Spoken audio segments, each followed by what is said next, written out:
you all.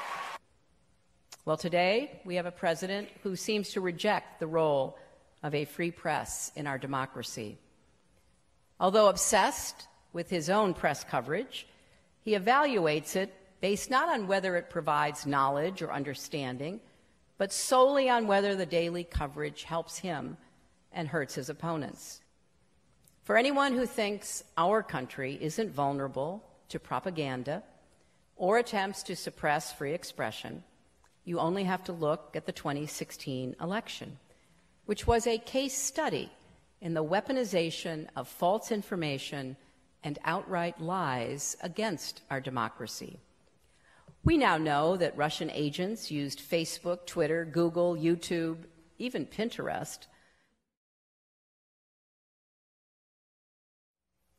Now, the Russian disinformation campaign was successful in part because America's natural defenses have been worn down over the years by powerful interests that want to make it harder for us to distinguish between fact and fiction. And it's been abetted to some degree by the way politics has been covered. We are living through an all-out war on truth, facts, and reason. It is the beginning of the end of freedom. And that's not hyperbole. It's what authoritarian regimes throughout history have done. They attempt to control reality, not just our laws and policies, but our thoughts and beliefs. This really matters because if our leaders lie about the problems we face, we will not only never solve them, we will no longer know what to believe. At the media on her behalf who see the coverage she too often receives as unfair. There are people who, in a quiet, human way, wish her well. There are people who, when Hillary Clinton becomes the first woman to be president of the United States, will weep from joy. And so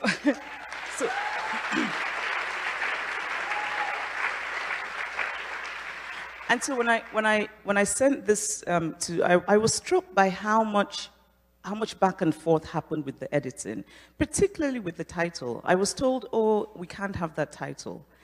And I said, well, why can't we? It's an opinion piece, right? That's what I think. And, I mean, really, but I remember being struck. I mentioned the people who rage on your behalf at the media coverage. I am one of those people. But until then, I hadn't quite realized how much it just seemed to be insidious. And in the end, that title was changed because somehow I was silenced, I was censored. So I want to talk to you about how did you keep going on? Right? I mean, seriously, knowing that constantly the discourse around your candidacy became about likability, for example, and who likes her and who doesn't like her. And I kept thinking, who the hell cares? She's qualified. Right? And so, but even that continues. So even now that you're not running. So recently they said you had said something in India about Wisconsin being backwards, and you hadn't. In context, you'd said something very different. But it seems to me that repeating untruths about you, it means that somehow they take on a certain kind of, I don't know, potency. And I wonder about you. I sometimes would read the news and think, is she okay? How is she? Because, I mean, really, tell me about that.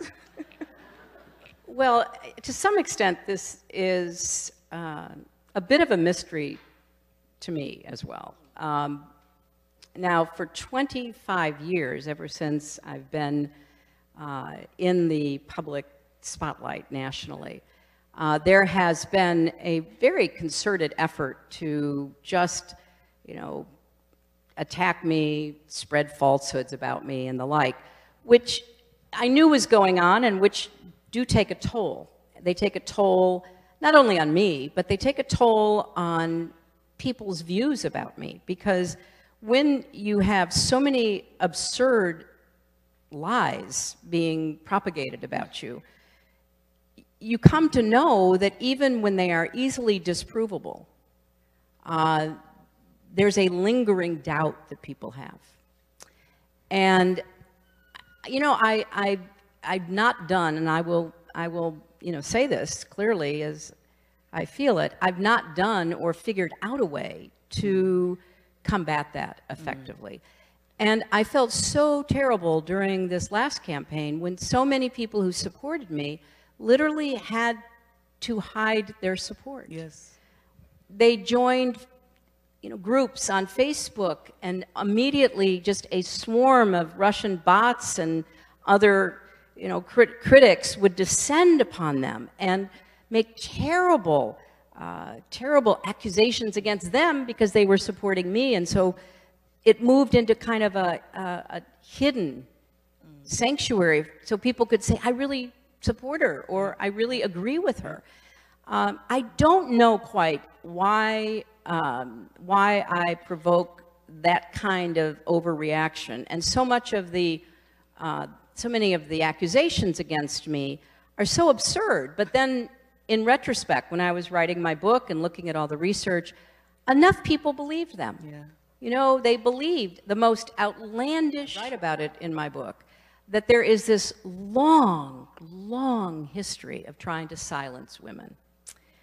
And literally in literature, in the Western canon, it goes back to the Odyssey, where Penelope is holding the whole country together while Odysseus is taking his time getting back from the wars. And so she, you know, and she's raising their son, Telemachus. And so Telemachus, there's a very telling scene where, you know, all of the usual courtiers and others are hanging around hoping that she'll finally decide that her husband is dead and marry one of them so that they can take over. And Telemachus is now about 17, and so he's a young man. And his mother comes down, as she always did, to greet people and listen to their complaints and to continue being the glue that held the, you know, the country together. And her son greets her by saying, "Mother, go back upstairs. Speech is not for women." And the really terrific classics professor, Mary Beard, who some of you know, but if you don't, look her up. And she has just written a book about women and power in which she traces this whole line of being quiet, don't speak up. Now, for everyone who said, well, that was just a Hillary Clinton problem, you know, the people who'd be interviewed and they'd say, well, of course I would vote for a woman, just not that woman. And now in the last year and a half, what have we seen? We've seen Elizabeth Warren ordered off the floor of the Senate by Mitch McConnell.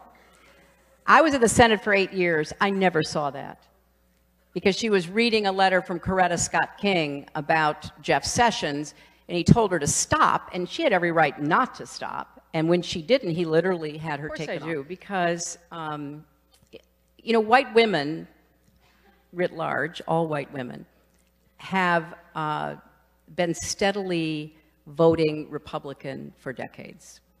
And I actually got a slightly higher percentage of white women than President Obama got. And so white women have moved toward the Republican Party for a lot of reasons. I think in 2000 and 2004, there were reasons that had to do, especially in 2004, with the 9/11 attack. In 2008 and 12, President Obama had an amazing campaign and turned out so many people of color that the fact that white women weren't voting for him was not as salient.